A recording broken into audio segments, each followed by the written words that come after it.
আগে তুমি মানুষ হও, পরে যাই হও। Motivational story. বিল্লাল রাজু।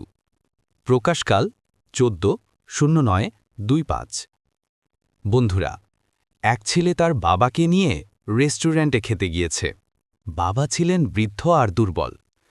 তো বৃদ্ধ খাবার খেতে গিয়ে জামা ও প্যান্ট নষ্ট করে ফেলল। তা দেখে আশেপাশের টেবিলের লোকজন বিরক্ত হচ্ছিল। ছেলেটি শান্তভাবে খাওয়া শেষ করল। তারপর বাবাকে ওয়াশরুমে নিয়ে গিয়ে পরিষ্কার পরিচ্ছন্ন করল।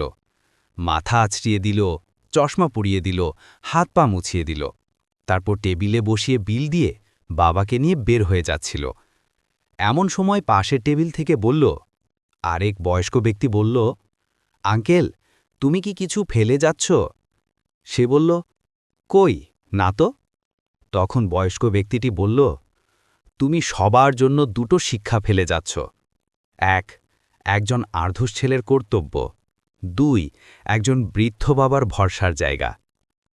এই গল্পের নৈতিকতা, বন্ধুরা, যাদের মা বাবা নেই তারা বেশি বেশি দোয়া করুন, পুণ্যের কাজ করুন, যেন তারা শান্তি পান। যাদের মা বাবা বেঁচে আছেন তাদের কি মনে আছে বাবা মাকে কি পরিমাণ যন্ত্রণা দিয়েছেন? এখন যন্ত্রণার দায় কিছুটা শোধ করবেন না? আল্লাহ সবাইকে শুভ বুদ্ধি দান করুন।